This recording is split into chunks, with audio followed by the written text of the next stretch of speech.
Hello and welcome everyone. Today I'm going to try and make a basic tutorial for Crusader Kings III. This game has so many things going on and it can definitely get overwhelming at first. It's amazing how you can play for 1000s of hours and still learn new things. The best thing to do is learn some basics and then jump right in. I'm going to start with choosing someone in Ireland. There are a lot of counties there with around the same strength, so it's easy to get started without having to worry about too many things at the beginning. So let's start a game. I like starting in 867. I think it's just simpler. And you get to build your kingdom the way you want to and pick the technology you want and all that good stuff.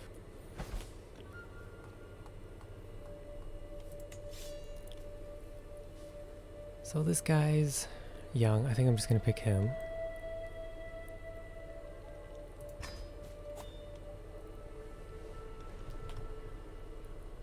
So CK3 has a lot of tools to help you know what you should be doing. There's these icons at the top of the screen that are usually something you should maybe think about doing, and then there's this drop down menu here that tell you things you could be doing. So let's look at the first one. Because I have the DLCs enabled, it's saying I can become an adventurer if I want to. We're going to ignore that one. That's not something to worry about right now. Next one is no lifestyle chosen. I am a charismatic negotiator. So I will probably choose a lifestyle in the diplomacy section.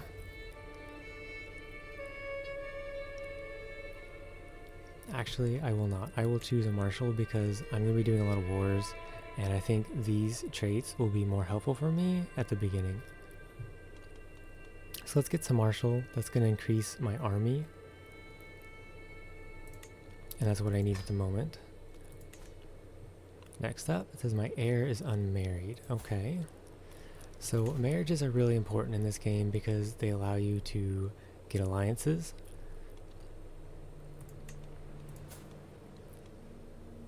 So this would give me alliance with this person over here, but they're so far away, I don't think they'd even be able to help much.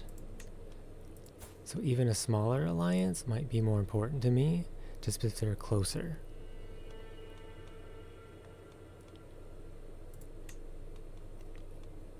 Castile's kind of far away. How about Urgel?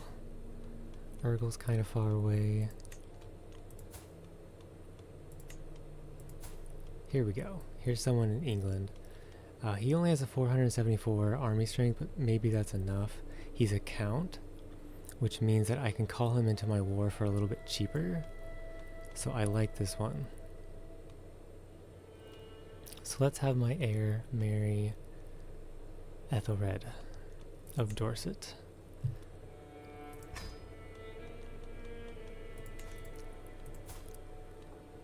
Actually, I'm not married either. Normally, I would like to look for someone that has traits, which is a very important thing in this game. You want to have good traits to pass on to your children, so when you die and you become your heir, you will be able to pass on those traits as well, and it creates better characters. But since I imagine this game isn't going to be very long, I would rather go for the alliance, which is what it automatically sorts by. I don't think I want to ally anyone in Ireland, because I plan on taking all of Ireland for my achievement. So let's keep looking down the list. Oh, it's a little too far away.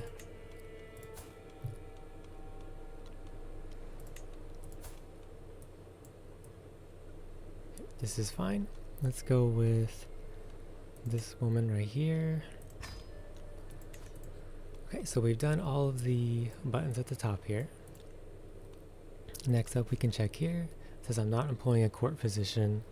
You usually want a court physician because if you do get diseased or injured or anything, they will treat you right away, and usually the outcomes are rather well. It prevents you from dying or losing limbs or anything else bad. but I don't really have the money right now, so I'm going to pass on that one.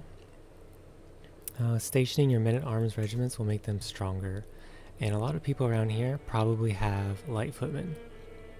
And what that means is they're skirmishers, and the archers counter skirmishers.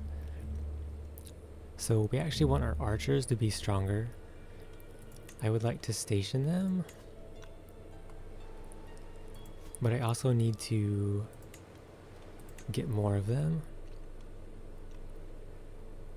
Because right now I only have 100, and I have 500 of these light footmen, so the 500 gaining stats would actually be better at the moment than the 100 gaining stats.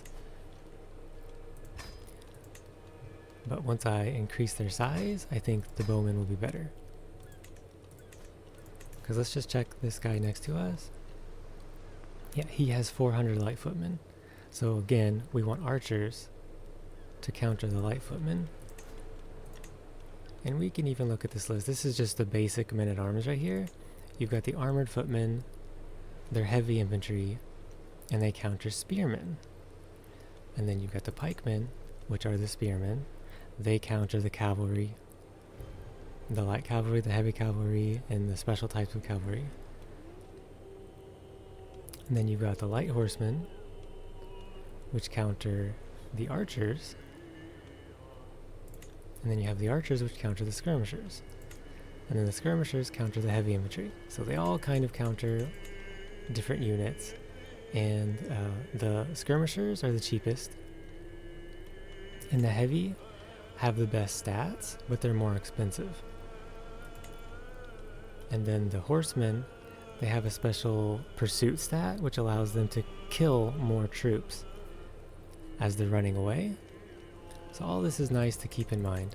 But right now what's important is that everyone around us has bowmen and light footmen mostly.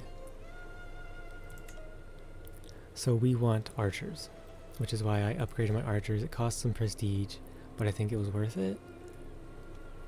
And in this game, when you want to declare war on someone and take land, which is usually your goal, you want to get stronger, you need a casus belli or a claim.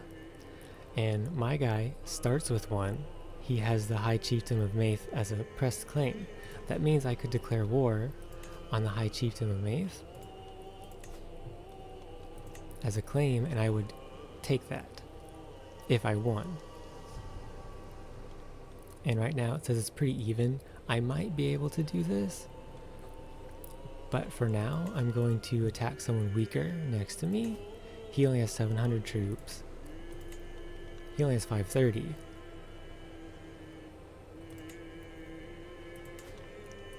And this will allow me to get stronger so I can attack more difficult enemies. Now the other thing is, since I'm a tribe, I actually have a special casus belli that I can declare war on anyone next to me for their county. So I don't even need claims since I'm a tribe. But if I was not a tribe, the best way to get a claim would be to use your council.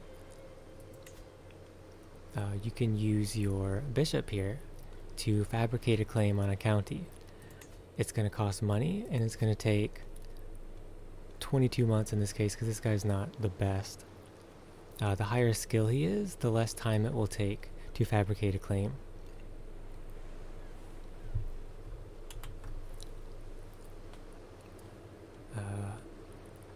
But then once this is done, I will pay a little bit of money, and I will get a claim on the place, and then I will be able to declare war for that claim. But we're not going to do this, because as I said, I'm a tribe, so I don't need claims.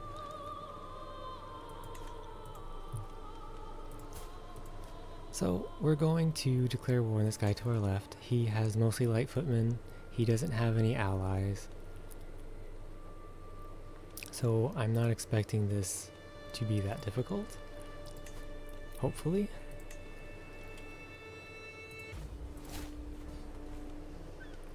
Right, we're going to go ahead and raise all armies and let them hire. And I think we're going to try and go right in. Alright. it says right here we will probably win. Now he has an advantage because he's defending, and I have an advantage because my army commander is better, and I have more traits, more soldiers, and more men-at-arms counter. That's what I was talking about, having archers against his skirmishers.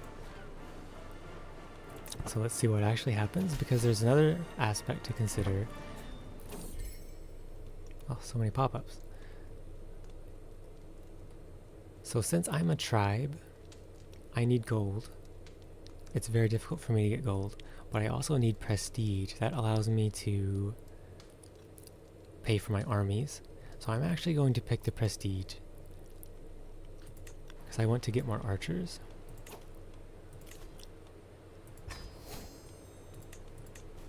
Alright, we got some more current situations. It says I can call my allies to war. I don't expect to need them for this war, and calling them cost me prestige, which would help if they would join, but I don't think I need them, and I want to save my prestige to make more archers, which I think I'm going to go ahead and do. There, now I got my bowmen up to 500. It takes a little while to reinforce them, and they won't reinforce while I'm in hostile territory. But I don't think I need them just yet, so it's okay. Let's take a look at this battle. Right now we're in the maneuver phase. We're preparing for battle, so nothing's going to happen. Except for the... Okay, now that we're in the early battle phase, some of the archers will fire, and maybe the skirmishers will do some stuff.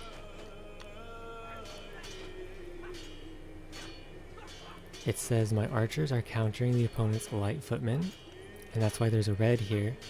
They're only dealing 88% damage because they're being countered by my bowmen. So let's see, the bar is staying very still. Okay, now it's going in my favor.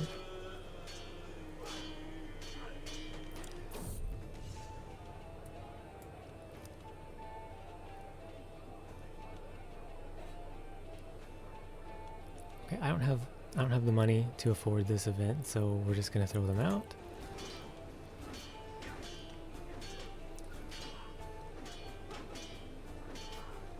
And every phase you will roll a dice, and my guy's reckless, so he will roll anywhere from -4 to 16, and he's rolled a 13, which is a very high roll.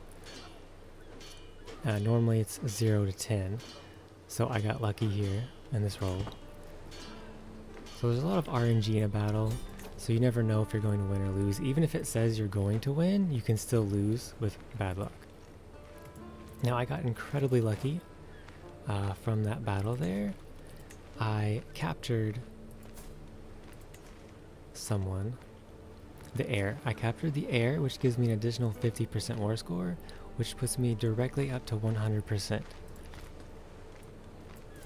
That was very lucky, and that means I've just won the war. Now that we have another place, this place will give us taxes, it will give us army, and that all helps me get stronger so I can declare more wars and get more land. So my ultimate goal in this campaign is to form Ireland for the achievement.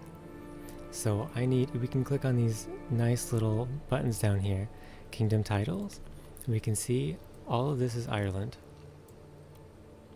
And I can even click on the title here, and it will tell me I need 35% of the counties, and I only have 2. So I need at least 5, so I need to take more places where I can create it. I also need 175 gold, and I need 2 duchy titles, which I don't have any of. Now duchies, we can click on duchy titles here, and we can see all of the duchies. We need 2 of these. And they cost money to create as well. So I'm going to need lots of gold for this. And taking land is nice, but you can only hold so much land. And there's a nice little thing up here that shows domain, 2 out of 3 holdings. So I can hold one more place without suffering penalties. And I will want this one so that I can get the duchy. If at all possible, if he's easy enough. Yes. And then once I have a duchy, I will be able to create a vassal.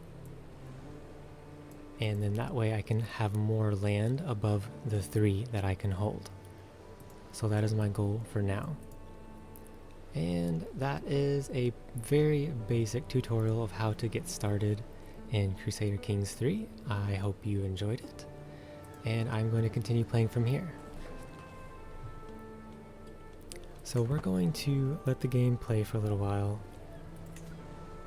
and we want to let the archers refill and to gather some gold.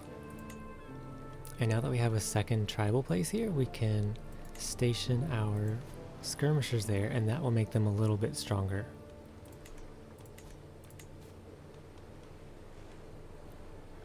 I can already create the Duchy of Munster, apparently, but I don't have the gold.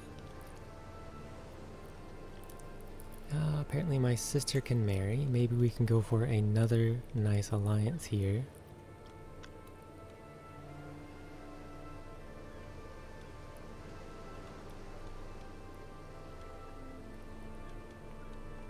Again, I don't think I want anything in Ireland specifically.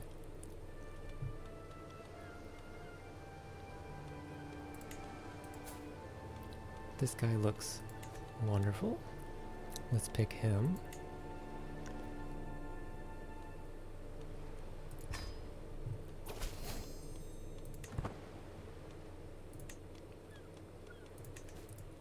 Even if they won't join offensively without spending prestige, which is kind of precious to us at the moment, if someone were to declare war on us, all of our allies would join in, and that makes us very safe with all these alliances. Alright, looks like we got a good event over here, and an answer to all situations. This guy will become my mentor, and he's going to attempt to teach me flexible leader. Yes, let's go for it. No harm in trying. And again, I could declare war right now, but I'm waiting just a little bit for my bowmen to reinforce, and they reinforce rather quickly, so we won't even be waiting for very long.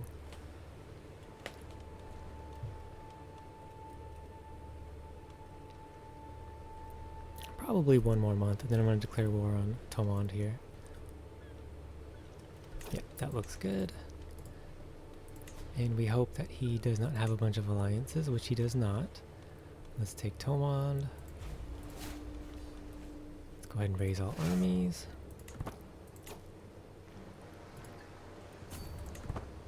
Start heading in there. Okay. He has way more troops than I expected. He hired mercenaries. This is dangerous. Mercenaries are usually a lot stronger than your typical army. He hired a bunch of pikemen. So the pikemen would counter my cavalry, but I don't have any. And I believe the counter to pikemen is armored footmen. Yes, which I don't have any of. So I could consider hiring my own mercenaries, but I don't have enough gold. Sometimes there are cheap mercenaries you can hire, but there are no adventurers within the realm, so I cannot hire them. So this makes the war a lot more difficult. Hopefully he will go siege something, and we can fight defensively.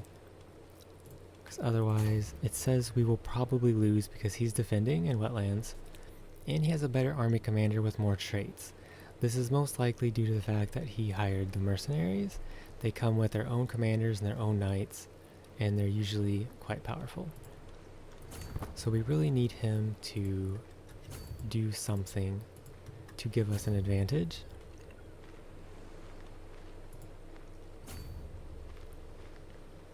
Okay, he is going to move towards my place. And now let's see. It still says we're going to lose even though we're defending in wetlands.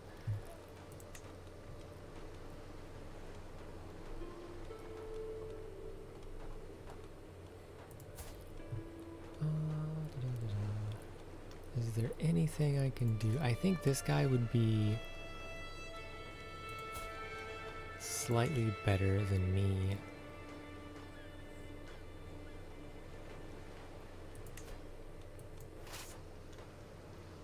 Now it says the chances are even.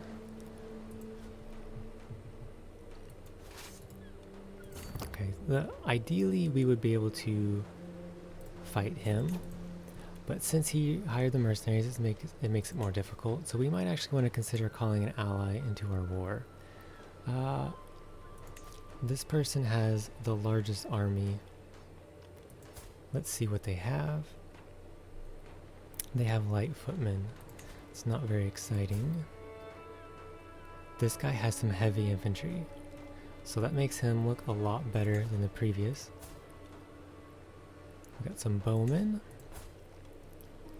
and we have some more bowmen. So let's try and hire this guy. Even though he has less troops total, he's got those Huskarls, which might make the difference. It's going to cost me 75 prestige, which is unfortunate.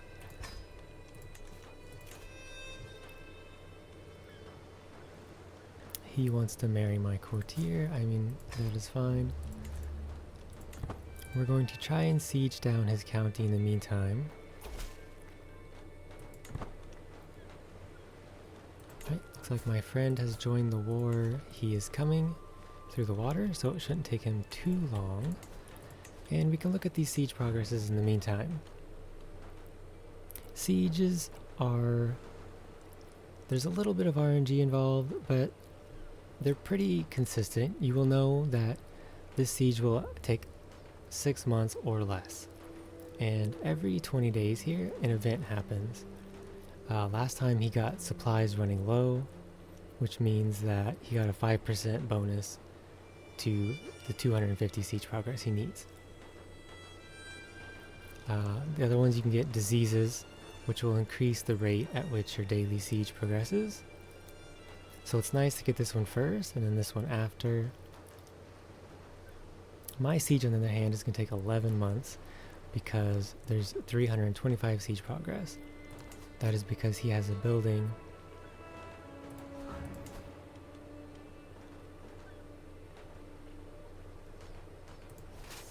Actually, I'm not 100% sure why it's larger on this one, but it's going to take me longer to siege it. Plus I have less siege progress per day. He has a higher progress per day because of men-at-arms. That is a skill you get from Marshall.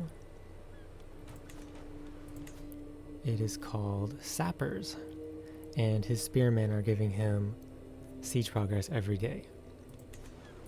So he can siege faster than I can. So I need my ally to get here sooner rather than later, and we need to kill him before he takes this place, because that's going to give him like, I don't know, 40% war score from getting this place, most likely. So we just wait for my friend to get here. And we have to be careful not to attack too soon, because when you go in the water, you get a nasty little debuff called... Oops, let's pause this. Recently disembarked, which gives you negative 30 command for 30 days. Looks like this guy's moving.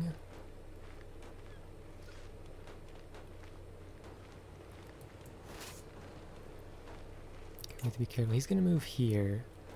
As much as I would like to keep this siege progress, I don't really want to give him a defensive advantage. I might move off of the place.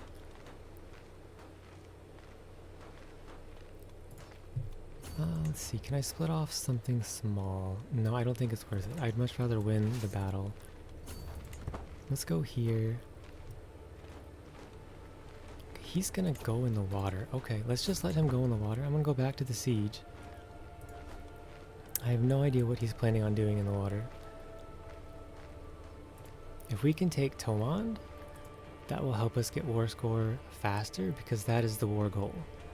I declared war for the conquest of Earldom of Thomond, So taking it will give me a ticking war score increase. Right, a long time ago I said I was going to try and learn a skill from my brother here. Let's see if I get it. I've got a 54% chance of success. It looks like I failed. We can try again. Now I would really like to fight him while he has this debuff for 25 days. It's going to take 38 days to get there, so the debuff will expire before I get there, so I might as well just keep my siege with Thomond. And again, I have a lower siege progress than he does. It's going to take him less than 6 months. It's going to take me less than 3 months.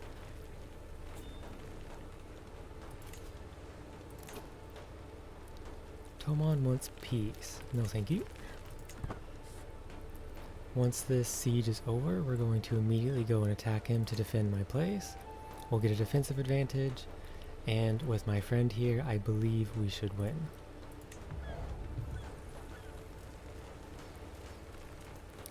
Oh, and here's the sickness spreading daily siege progress plus 10%. So instead of it being 1 every day, it's 1.1. Small, but it does add up over time.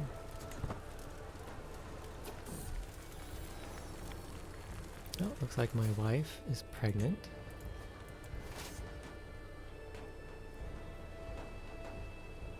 Getting ready to pause the game. Alright. Oh, we're at 100%. Wow, okay. I wasn't expecting that, to be honest. Since he had 2 places, I thought it would take both places to win the war, but this is fine by me. If I can avoid fighting him altogether, that's for the best, because then it's going to be cheaper on my prestige and cheaper on my money. I can go ahead and demand his son. This will give me a little bit of prestige. No, I'm going to take his daughter, actually. This will give me a little bit of prestige if I demand a hostage, so I'm going to go ahead and do that. And he has to accept it. Right, gave me 50 legitimacy and some prestige. Yep. Since we won the war, we can disband our army. And now we have another place that will give me more money and more levies. After you take a place, the control is bad, and you can increase it by using your marshal to increase control in county. This will give you more taxes and more levies. And we can also consider maybe building a building. Nope, we don't have enough money. But if I had enough money, I would like to build a market just to give me more income over time. Or you could consider something else to give you prestige, which is good as well. And it would give me more army. The war camps would make my stationed skirmishers stronger, and army, and it would increase my knights. The palisades would increase the fort level, so it would take longer to siege it down. It would give me an advantage if I fought there, and it would also increase my archers if I station them in that place.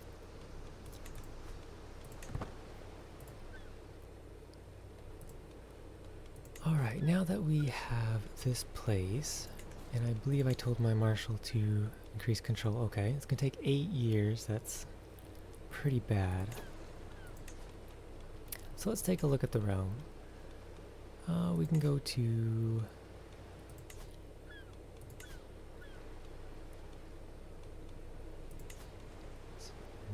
Yes. Courtiers. So if we got that personal physician, it actually would not cost very much because I'm a tribe, so I might grab one, even though they're not very good. You can see it says poor. It will make them like me more, and that's better than having none at all.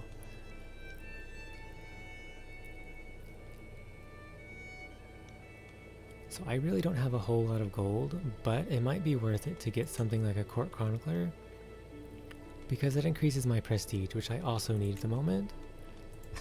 That's going to give me 0.25 prestige every month. Army movement speed is nice, but I don't believe I need it. I'm really looking for prestige or control growth from the Seneschal. That's going to help my places get control faster, and it only costs me 0.12 gold a month. And that looks like everything that I care about at the moment.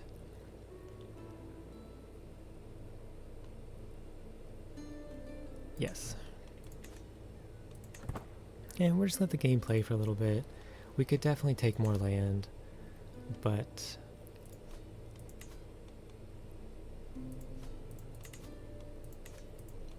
I would also like to stabilize my country a little bit, and I really need to make that duchy before I take any more land, because if I take more land, I will go over my limit, and then I start getting penalties to my land. And we don't really want that. And if we look at the duchy, it says I need 87 gold. So we're just gonna have to wait a little while until it accrues on its own. Or maybe I'll get lucky and I'll get an event.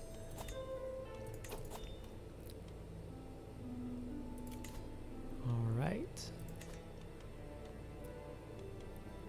Let's not worry about that for now. I unlocked a new perk. So the first martial perks are all quite good, to be honest.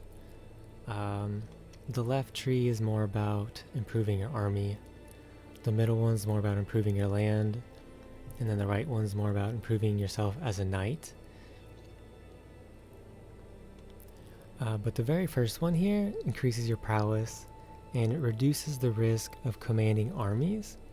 That's very important if you're going to be the army commander.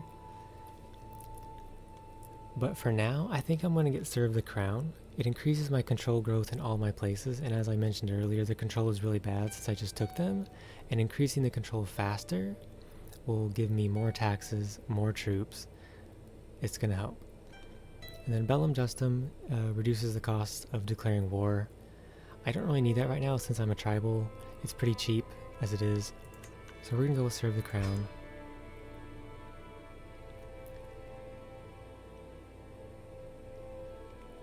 But I would like to get some of these to make my troops stronger. Okay, that one wouldn't help me. This one does. This is the one I'm mostly interested in. This increases the damage and toughness of my skirmishers, and it increases the damage of my archers. That's going to make my army a lot stronger. So the next 3 points will be going towards hit and run. And now we're just going to chill for a little while. It says